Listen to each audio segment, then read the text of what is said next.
Përshëndetje miq të respektuar. Është e udhës, mos them është shkencore, është profesionale, pas përfundimit të çdo ngjarje të madhe, të bëhet analizimi i gjithë asaj që ka ndodhur në lidhje me te. Sante këtu, me izën e Zotit, do të mundohem të shpjegoj gjithatë që duhet ditur rreth vizitës së para do ditëve të Donald Trump në gjirin arabik, në gjirin persik. E pas përfundimit të kësaj vizite, përderisa po pritej se Trump do të shkonte në Stamboll, ai kthehet në Washington. Pse direkt në Washington dhe jo edhe në Izrael? Mirë po, para se ta nisi këtë, shqiptarve të besimit islam, dua të ju drejtohem duke i përmendur dy momente shumë të rëndësishme. E para është pyetja se ju a jeni bindur më në fund se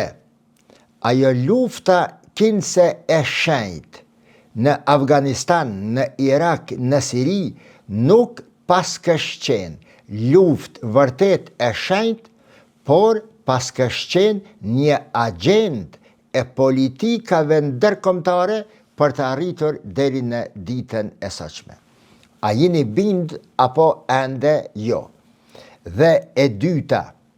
a jeni tu e vërejt se nuk ka shtet të tauhidit, shteti i tauhidit, nuk ka pushtet të tauhidit, ka tokë të tauhidit, tokë ku ka zbritër besimi në Allahun një, Meka, por shtet të tauhidit nuk ka, sepse shteti udhëheqet nga një klasë politike e caktuar. Klasa politike sot mund të ketë një politik të caktuar, nesër mund të jetë krejtësisht tjetër. Arabia Saudite, deri para 6-7 vjete, ka qenë diçka krejtësisht tjetër, dietarët e saj kanë folur diçka krejtësisht tjetër, ndërsa sot, më besoni, është 100% diçka tjetër. Nëse Arabia Saudite paskësh qenë shteti i tauhidit, dhe na qenka shteti i tauhidit, cili është, a ai para 10 vjete, ai shtet para 10 vjete, apo ky që është tani? A ai shtet i cili ka qenë promotori i lëvizjeve të politikave ndërkombëtare, apo ndihmatari kryesor nga vendet muslimane për t'i quar përpara agendat ndërkombëtare, apo kjo Arabi Saudite tani e cila e ka ndryshuar formatin e saj politik të brendshëm dhe të jashtëm 100%. A ai mbret i atëhershëm, apo ky bin Selman i tanishëm është min Euliaullah, cilit t'i thomi. Pra, përpjekjet e shumë njerëzve, në mesin e tyre edhe të mijat, duke marrë pjesë në për debate të shumta televizive, në për konferenca vendore, rajonale dhe ndërkombëtare, duke shkruar gjithandej ku ka mund të shkruaj, në gazetat, në revistat e tanishme në Kosovë, evidente në Kosovë, në Gazeta Mejdani, në Telegraf, në Kosova Post, gjithandej ku ka mund. Jam munduar që ta shpjegoj realitetin. Realitet ky, për cilin bajagi kam jek, bajagi jam sulmuar, bajagi jam quajtur me emra të cilët nuk i kam merituar. Përse? Sepse dhuntia Allahut, lexim i prapa rreshtave, kuptim i natyrës se si veprojnë politika ndërkombëtare, kam thënë se lufta në Siri nuk është luftë e shenjtë siç po e spjegon një kategori e njerëzve këto, por është një luftë e cila është nxit nga jashtë për tu arritur qëllime të caktuara. Njëjtë kështu kam thënë dhe vazhdoj të them edhe sot, se betejë gjeokulturore që është në gjenin e persianëve, iranianëve nga njëra anë dhe arabëve nga ana tjetër, është një platformë, një bashkë, një tokë pjellore shumë e përshtatshme për të mbjellur në të armiqësia midis muslimanëve. Armiqësia midis popujve të lindjes së mesme, sidomos, i shërben më së shumti agjendave ndërkombëtare, agjenda këto të cilët 99% e kanë interesin ekonomik. 1% në to është interes fetar. Nëse për botën perëndimore, edhe vetë perëndimorët, edhe të krishterët, edhe ateistët, bas edhe ata të gjithë që e lexojnë perëndimin, thonë vetë e pranojnë se perëndimi e kalon me njën fejen e krishterë, është larguar mbase prosperitetin dhe përparimin e perëndimit e shohin si rezultat i largimit të kishës dhe fesë nga jeta e njeriut, të shoqërive, të shteteve, ku feja mbetet vetëm si një aspekt, segment, si një copës e mozaikut kulturor të krishter perëndimor, ky perëndim si është e mundur që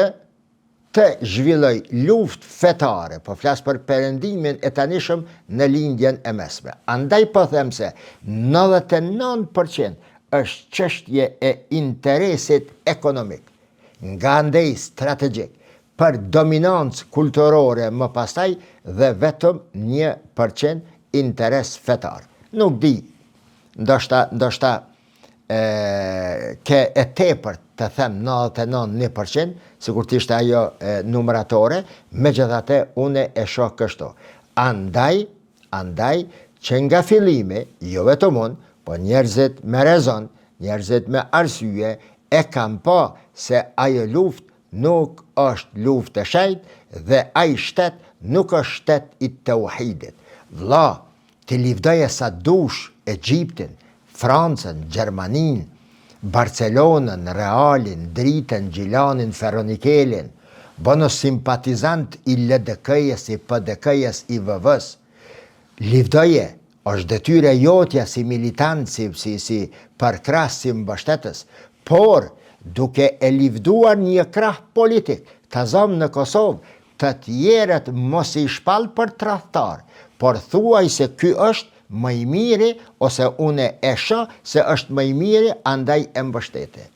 Ta konsiderosh Arabinë Saudite shtet i tauhidit, dënë të thot se shtetet tjera me shumicë muslimane janë shtetet e kufrit, dhe si është e mundur që edhe popullata muslimane, shqiptare, të konsiderohen për kuffar, apo Egjipti të konsiderohet shtet kafir, apo Emiratet, apo Irani, apo Siria, apo Malezia, apo Pakistani, atje ku përqindja e muslimanve është absolute, atje ku ka me dhjetra, me qindra mija xhamia në përbotën islame, atje ku ka me miliona e me qindra miliona mushafe Kur'ane, ku ka medrese, ku ka fakultete, ku ka institucione islame, ku mugullon dhe kumban zëri i ezanit, ku kumbojnë zërat e dietarëve, ku shkruajnë, hargjohet me tonelata boj, derisa shkruhen libra e studime islame, si guxon që këto shtete, në rastin konkret, qoftë edhe tërthorazi, ti konsiderosh shtete të kufrit dhe vetëm Saudia në qenkësh shtet i tauhidit. Pra, këtë dy gjëra me të cilat ju drejtova tani, mos mi harroni asnjëherë dhe mos gaboni në të ardhmen që të mashtroheni, si që janë mashtruar shqiptarët e dikurshëm, Gjemal Kada, Asim Vokshi, kanë shku dhe kanë vdekur në Spanjë për rrëzimin e mbretit dhe për përhapjen e ideve komuniste në emën të një proletariati ndërkombëtar, gjithbotnor, universaliteti, në emën të një idealizmi ekstrem, të çuditën, të çmendën, shkoi vdesin në Spanjë për komunizmin, dhe njëjtë kështu të mashtruar në emën të një idealizmi, në emën të një gjihadi kinse islam, shkojnë dhe kanë luftuar në Siri. Mashtrim klasik. Dhe për fund të kësaj hyrje, po du me ju bohe me dijet dishka që ndoshta nuk thuhet edhe në video, po e them. Për gjatë historisë, me që të dashur dhe të respektuar, gjithmonë ka ndodhur që shtetet, sistemi, jo shtetet, po, natyra shoqërore, ka prodhuar konflikte të caktuara në vendet të ndryshme, në vendet të caktuara, për t'i dërguar atje ekstremistët e ngjyrave të ndryshme dhe atje për t'i rahatuar për gjithmonë. Ka ndodhë në Spanjë, ka ndodhë në Afganistan, ka ndodhë në Siri, nesër mund të ndodhë, e inshallah nuk ndodhë, në ndonjë vend tjetër për ndonjë arsye tjetër. Po e përsëris këtë të fundit, që të jetë e nënvizuar për funde. Shumë herë, për gjatë historisë, janë krijuar zona, lufta, hapësira të caktuara, ku i kanë dërguar elementet e rrezikshme për vendet ku kanë jetuar, i kanë grumbulluar me një vend dhe me një vërëndësin, me një re nga qielli, simbolikisht po them, i kanë futën në ndhej dhe e kanë përfunduar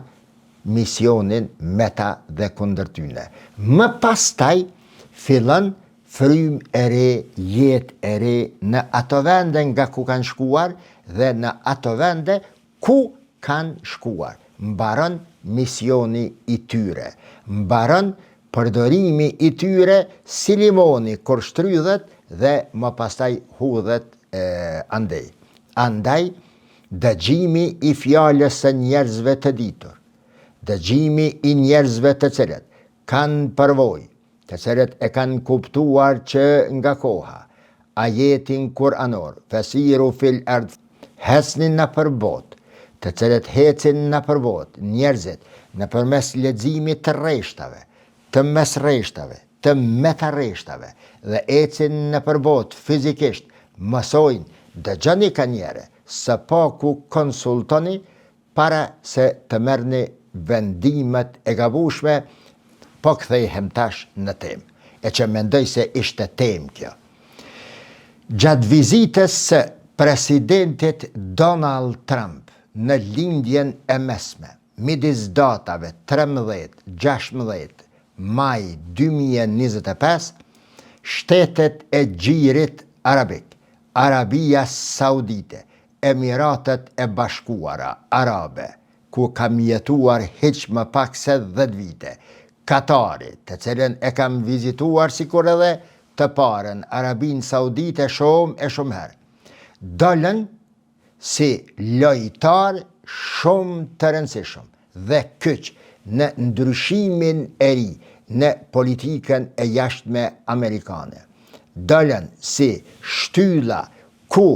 si direk në të cilët u mbështet Donald Trump, e mori mbështetjen, fitoi shumë nga kjo mbështetje për t'i realizuar politikat e jashtme të Shteteve të Bashkuara të Amerikës. Dhe politika e re e SBA-ve është zhvendosja e politikës së tanishme, politikës së deri tanishme, të jashtme të saj drejt një pragmatizmi dhe transaksioneve të drejt për drejta në vend të aleancave afatgjate. Donald Trump, për të cilin kam thënë radhazi, që është frym, ma shumë se që është emën dhe me mbiemën, është rezultat ardhja e tij e dinamikave geopolitike të rendit botëror që kishte nisur pas luftës së dytë botërore, deri në fund në krye të majës, në majë të piramides me globalizmin dhe përfunduar me ardhjen e Donald Trump, apo përfunduar me epokën e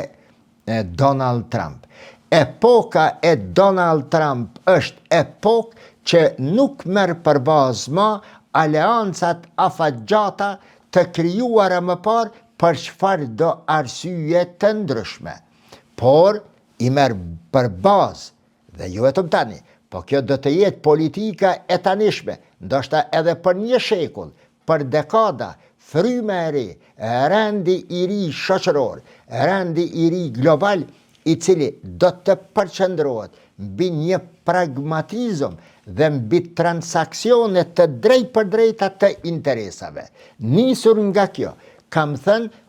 se Kosova në fakt është në një periudhë shumë të rëndësishme dhe shumë të rrezikshme. Personalisht nuk jam të e pa politikën, diplomacinë e Kosovës që është të punue me arsye të shëndosh. Shteti i Kosovës, qeveria, presidenca, ata të cilët do të merren me këtë punë, do të ndryshojnë qasjen e tyre, mos të them rrënjësisht, në përputhshmëri me dinamikat e reja që po krijohen. Dhe për të tretën herë po them, dinamikat e reja nuk i marrin më përbazë aleancat afatgjata, por e marrin pragmatizmin të atyparatyshëm dhe transakcionin e drejt për drejt të interesave të reja që po krijohen në marrëdhëniet ndërkombëtare.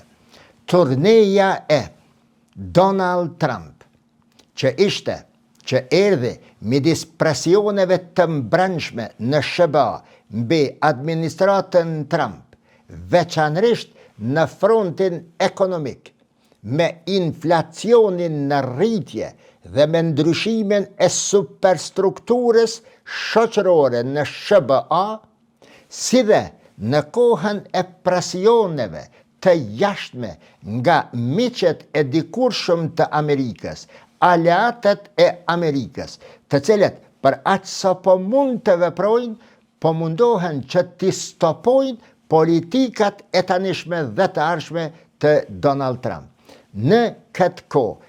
me presione nga të dy anët, nga brenda dhe nga jashtë, Donald Trump u përpoq të siguronte dhe arriti të siguronte përfitime të prekshme, të mëdha nga partneret të quaj në thojza të rinj, ata në fakt nuk janë të rinj, por me një frymë të re të vendeve të Gjirit Persik. Dhe kjo i dha një krah shumë të fortë për në të ardhmen për të demonstruar para publikut amerikan një fitore drejt asaj që Donald Trump e ka promovuar si Amerika e para. Vizita në fakt shërbeu si një provë praktike e marrëdhënieve të deritanishme dhe të reja që po krijohen midis Washingtonit dhe kryeqyteteve kryesore të Gjirit Arabik, ku gjatë takimeve të tij me lideret e këtyre vendeve, Trump demonstron një kuptim të fuqishëm të rolit të rëndësishëm në rritje të këtyre vendeve në politikat ndërkombëtare. Pasurimi enorm nga nafta, nga gazi e sidomos nga pozita e gadishullit strategjike ku kalojnë rrugët detare, gadishullin arabik e vuri edhe njëherë në qendër të vëmendjes, në qendër të lëvizjeve të politikave të reja, vende këto të cilat nga ajo qendër do të ndikojnë fuqishëm në marrëdhëniet ndërkombëtare. Thënë më shkurt dhe më qartë, Arabia Saudite, Emiratet dhe Katari do të jenë ndër ato vendet kyçe së bashku me Turqinë, e ndoshta nën komandën e Turqisë, të cilat vende do të ndikojnë në formësimin e rendit të ri botror, themelet e të cilit veç janë qitë dhe tani po ndërtohen muret e tij. Në Arabinë Saudite u po se janë arritur mirë kuptime në lidhje me injektimin, dhënien, dorëzimin, shfrytëzimin e miliardave, trilionave dollar investime në tregun amerikan, ku përgjatë bisedimeve që janë zhvilluar aty, shihet se nafta edhe më tutje do të jetë epicendra e ekonomisë ndërkombëtare. Të dy palët, si Arabia Saudite, si SBA-ja, arrin në një qasje të cilat e balancojnë deri diku, apo e vën Arabinë Saudite edhe njëherë në pozitën e cila mund të siguroj stabilitet financiar me interes të Amerikës për kontrollimin e inflacionit të brendshëm dhe për fuqizimin edhe më tutjeshëm dhe për përdorimin e fuqishëm të dollarit në transaksionet ndërkombëtare. E lam Arabinë Saudite. Në Abu Dhabi, Trump arrin fitoren e dytë. Në bisedimet e Trumpit me zyrtarët, me presidentin, me krerët, me udhëhecin, me shtetin e Emirateve të Bashkuara Arabe, përqendruar sidomos në teknologji,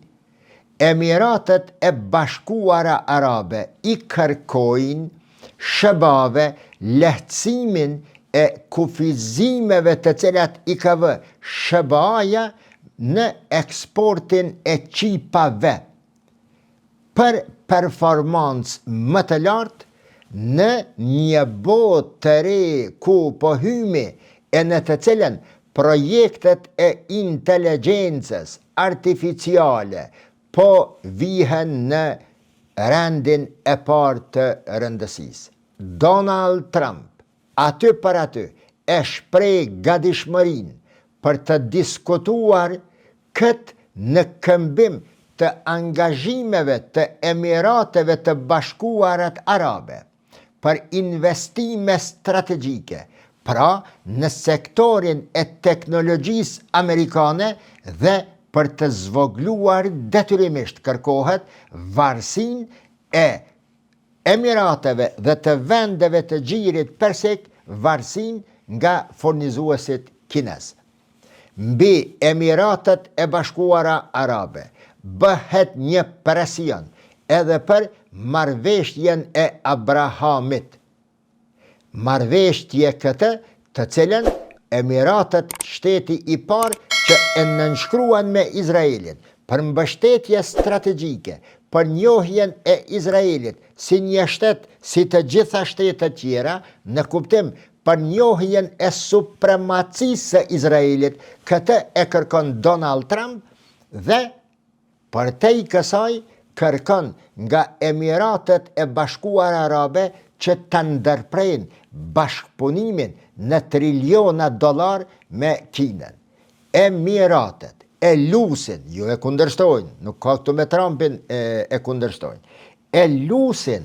Trumpin që ta mirë kuptojnë Emiraten, Abu Dhabin, Dubajin në transakcione ekonomike me Kinën, duke i thënë Trumpit se ne me Kinën kemi nevojë ta zhvillojmë tregtinë dhe bashkëpunimin ekonomik për të mos u lëkundër asnjëherë në bashkëpunimin ushtarak dhe të sigurisë me Shtetet e Bashkuara të Amerikës. Në ndërkohë, në këmbim të atyre 1.5 trilion dollarëve parafërsisht, e ndoshta edhe më shumë, Emiratet e Bashkuara Arabe kërkojnë nga Donald Trump që të interesohet më shumë për Gazën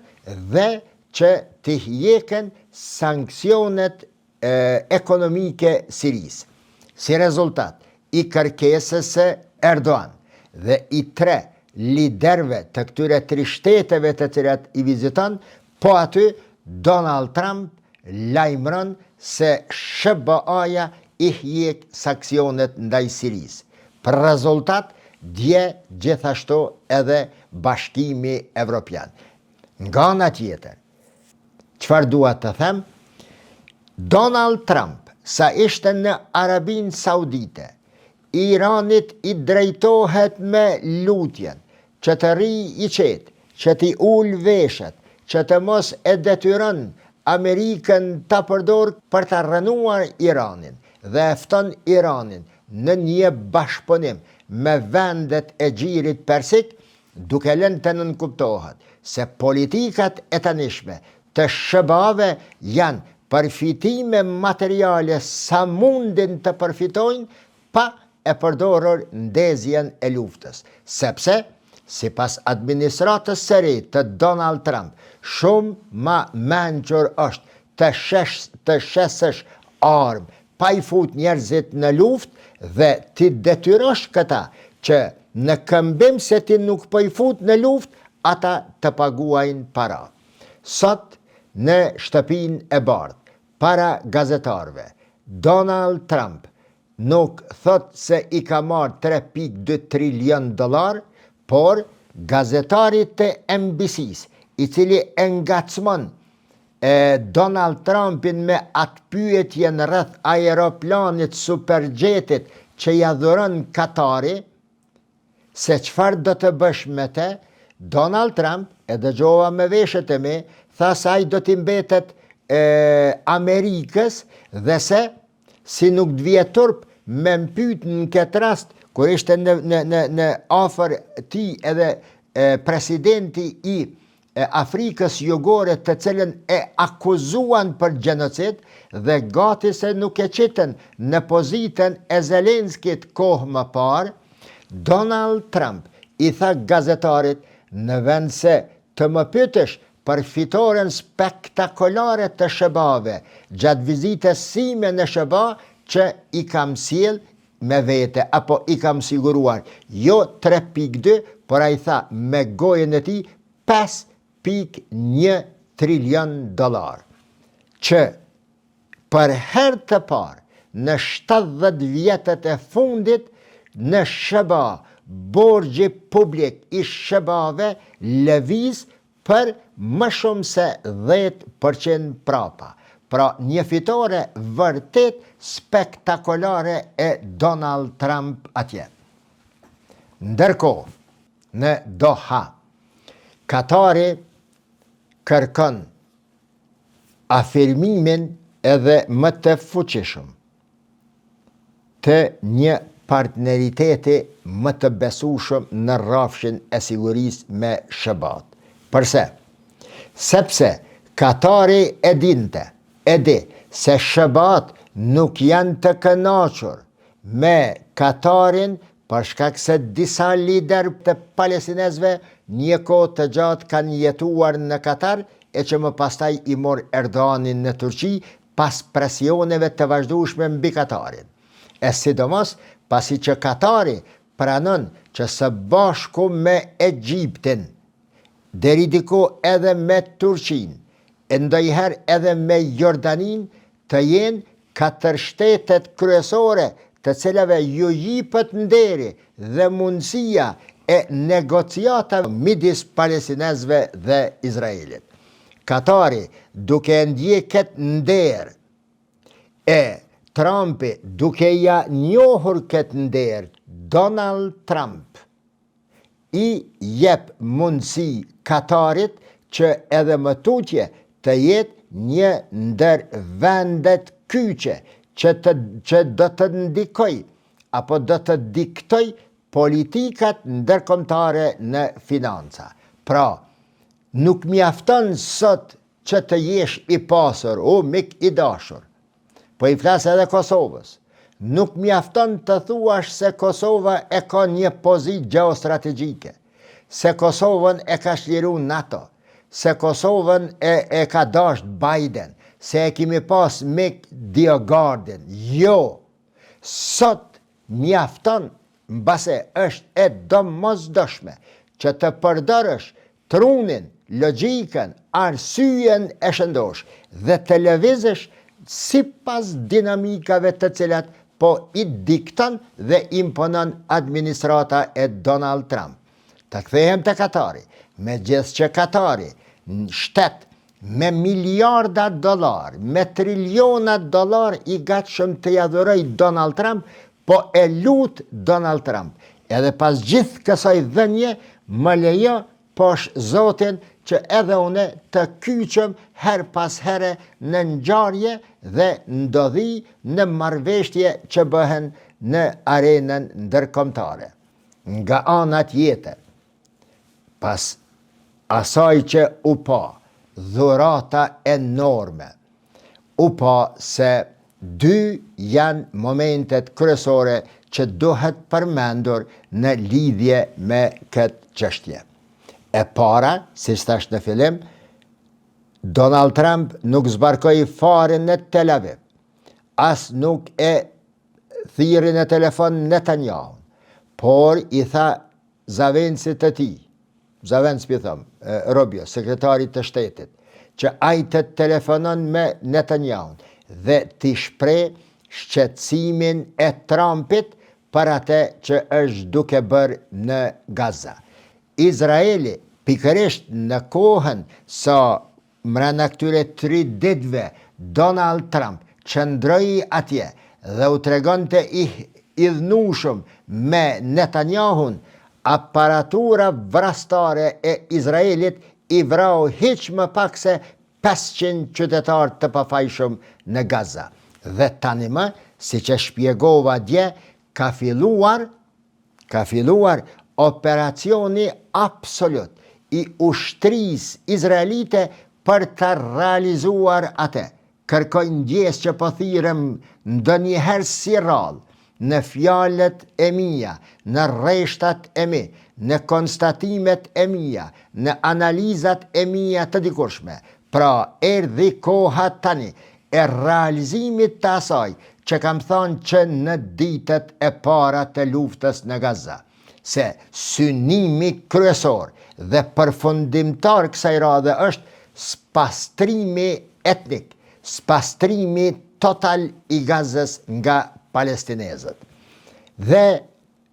gjëja e dytë që mund të konkludojmë në lidhje me rastin është se shtetet e Gjirit Persik, Saudia, Emiratet dhe Katari do të vazhdojnë të luajnë një rol të rëndësishëm në marrëdhëniet ndërkombëtare, por vetëm e vetëm në sqetullat e Donald Trump dhe për aq sa interesi i Donald Trump, i administratës së tij, i shtëpisë së bardhë dhe i SBA-ve lejon. Ky është themeli mbi të cilën tani më po ndërtohen muret e rendit të ri botëror. Deri në një analizë të radhës, edhe një herë mirëmbëjtje dhe ditën e mirë.